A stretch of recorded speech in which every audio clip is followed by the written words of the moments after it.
Hola, soy Luis Loaiza, comunicador social y periodista colombiano. A continuación, escucharás la lectura de un fragmento del informe final de la Comisión para el Esclarecimiento de la Verdad, la Convivencia y la No Repetición, libro Hallazgos y Recomendaciones. Estas lecturas son una iniciativa personal y profesional, hechas desde una perspectiva alternativa como aporte al proceso de paz en Colombia. Si deseas realizar un aporte económico para el almacenamiento del podcast en las diferentes plataformas, puedes hacer tus donaciones en la cuenta Nequi 319-230-5494. Gracias por escuchar. Comencemos. 2.1. Los tres momentos de la paz y la guerra. La democratización ha ido de la mano con la pacificación y las reformas tendientes a la consolidación de un Estado-nación. En las últimas 6 décadas ha habido varios intentos por construir una paz estable y duradera. Por lo menos, 3 de ellos han terminado en pactos o acuerdos. El Frente Nacional, en 1958, el proceso constituyente que culminó en 1991 y el acuerdo de paz entre el Estado y las Fuerzas Armadas Revolucionarias de Colombia, Ejército del Pueblo, FARC-EP, en 2016. En esos momentos convergieron diversos esfuerzos y aprendizajes. El Frente Nacional 1958-1974 fue un pacto para acabar la violencia y para que los dos partidos históricos, liberal y conservador, regresaran al poder luego de la dictadura conservadora militar que duró 9 años. La violencia se originó, en gran medida, por la incapacidad de alternar el poder de los dos partidos y el asesinato del caudillo popular Jorge Eliezer Gaitán por el manejo partidista de un Estado débil y precario, en particular el Estado local y regional, y por la bonanza de la renta cafetera. En el volumen No Matarás del informe final de la Comisión de la Verdad se puede observar cómo desde 1946 comenzó una ola incremental de violencia local de origen electoral. El pacto entre los dos partidos se propuso la pacificación política, el reformismo social y el desarrollismo en materia económica, y aunque logró la pacificación, incorporó a los liberales de manera definitiva en el sistema político y cimentó un Estado que, en teoría, era capaz de irrigar la renta del café y otros productos en el conjunto de la sociedad. Su reformismo fue acotado. En particular, los frenos que las élites políticas y económicas le pusieron a los intentos de reforma agraria no solo hicieron languidecer el ímpetu desarrollista, sino que también avivaron el fuego de los conflictos agrarios. A eso se sumó que los marcos mentales de la Guerra Fría hicieron que los múltiples conflictos sociales y políticos se trataran como asuntos de orden público.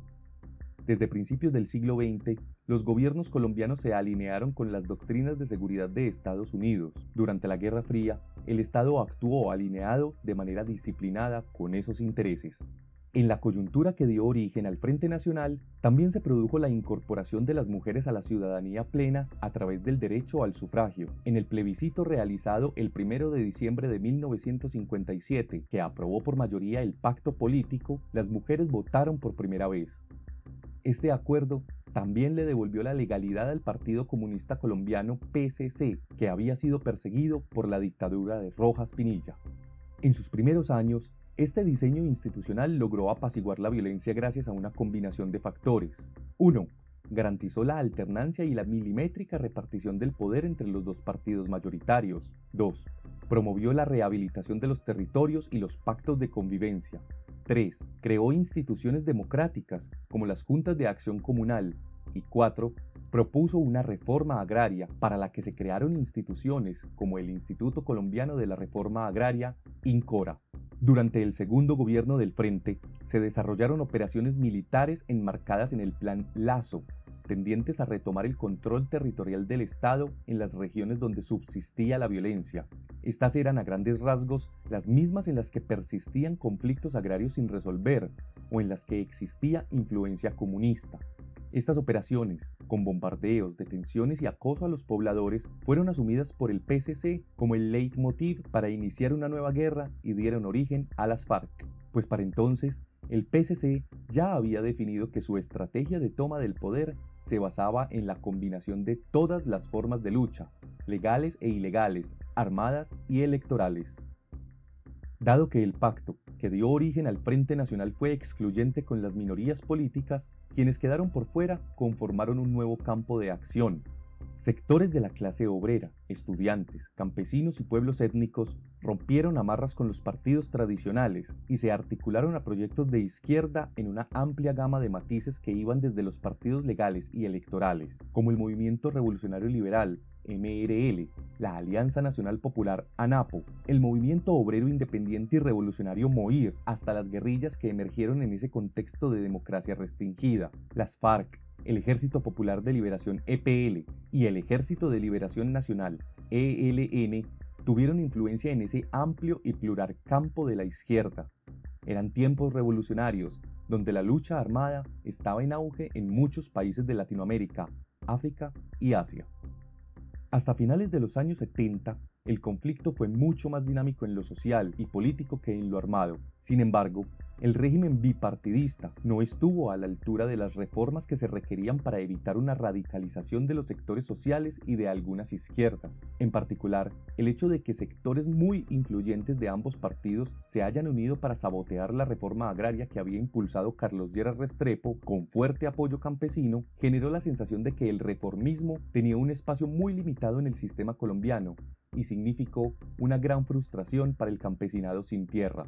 Esta nueva realidad de inconformismo social no fue resuelta de manera democrática. De hecho, los gobiernos del Frente Nacional usaron y abusaron del estado de sitio y de la represión para enfrentar el malestar de las personas. De 16 años que duró este acuerdo, 10 transcurrieron bajo estado de excepción. Esto implicó entregarles facultades del gobierno civil al estamento militar, lo que derivó en graves violaciones de los derechos humanos. La fuerza pública y organismos de inteligencia como el Departamento Administrativo de Seguridad DAS actuaron con relativa autonomía, protegidos por el fuero y las facultades de la justicia penal militar, que incluso les permitió juzgar a los civiles. Toda esa dinámica de los años 60 y 70 estaba arropada por las narrativas conspirativas de la Guerra Fría, que influyeron en Colombia como en todo el continente, con su concepción del enemigo interno.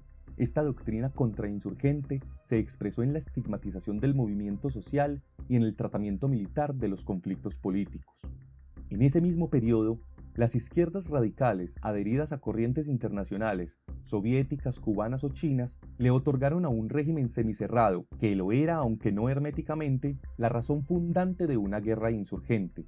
Izquierdas armadas denostaron la ruta de las reformas, pues buscaban la toma del poder político por la vía de las armas y sustituir el régimen vigente por otro de carácter socialista, no necesariamente democrático.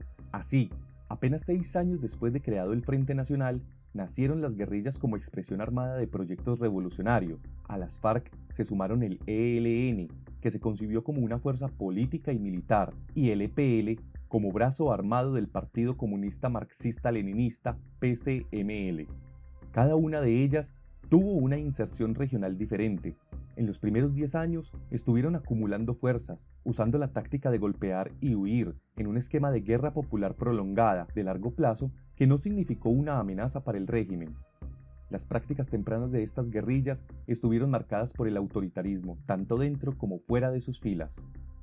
La irrupción del movimiento 19 de abril, M19, a mediados de los años 70, rompió la dinámica vegetativa de esas guerrillas. Este grupo llevó la guerra a las ciudades y a las élites económicas y políticas. También construyó una narrativa nacionalista y democrática que atrajo a algunos sectores de las clases populares urbanas en un país que había cambiado demográfica, sociológica y políticamente. Esta fue alimentada por el fraude de las elecciones de 1970. Posteriormente, el fin del Frente Nacional y su extensión de facto con la presidencia de Alfonso López radicalizó aún más los sectores sociales, cuyas demandas de derechos no estaban satisfechas. A finales de los años 70, se creó un escenario perfecto para el surgimiento de la insurgencia. Al menos 5 fenómenos contribuyeron a lo anterior. 1. El contexto internacional ofreció mensajes favorables para las revoluciones. Al triunfo de la Revolución cubana, que en realidad fue un caso excepcional, se sumó la derrota de Estados Unidos en Vietnam, la victoria de los sandinistas en Nicaragua y el auge de las guerrillas en Centroamérica. 2. El movimiento social se radicalizó ante la incapacidad del régimen de hacer reformas desde el Estado que generaran mayor equidad ante la realidad de que el sistema estaba conformado por redes clientelares de los partidos y las élites. 3. Las guerrillas decidieron tomar el poder por la vía armada e insurreccional. premisa que imperó en sus acciones entre 1978 y 1982, pero luego se extendió hasta 1990 y más allá.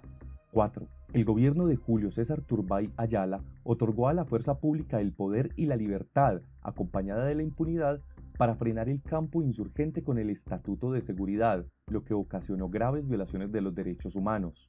5. El narcotráfico irrumpió en el país como un actor político y económico que encajó sin problemas en el sistema clientelista, con una doble articulación social, por las élites a través del comercio de la droga y el lavado de activos, y por los sectores populares a través de los cultivos y los ejércitos privados de violencia. Este último factor fue quizás el más determinante de todos, dado que el cruce de caminos entre la guerra insurgente contra insurgente y las guerras por y contra las drogas es lo que explica en gran medida que el conflicto armado interno de Colombia se haya extendido por 3 décadas más que los conflictos similares en el resto del continente. El narcotráfico contribuyó al escalamiento y extensión de la guerra y a la lumpenización de los ejércitos insurgentes, los paramilitares y los sectores de la fuerza pública involucrados en él. Desde mediados de los 70 se incrementó la violencia política, entendida como la eliminación del contradictorio ideológico político. Esta aumentó ya no como el exterminio entre liberales y conservadores, sino entre aparatos armados de las izquierdas radicales y agentes del Estado, como el ejército, la policía y el DAS, o de las élites económicas y políticas. Las principales víctimas fueron miembros de organizaciones sociales campesinas, estudiantes y sindicalistas que fueron asesinados en el contexto de las protestas sociales por agentes de la fuerza pública, en ocasiones encubiertos bajo figuras como la de la Mano Negra, la AAA, etc., o directamente por grupos armados al servicio de gamonales locales. Muchos civiles también fueron víctimas de las guerrillas. Estas eliminaron a sus contradictores ideológicos y políticos dentro de la izquierda o a los que consideraban de la derecha, enemigos de clase, informantes del enemigo o sapos. La década de los 70 terminó con un gran cierre de la democracia.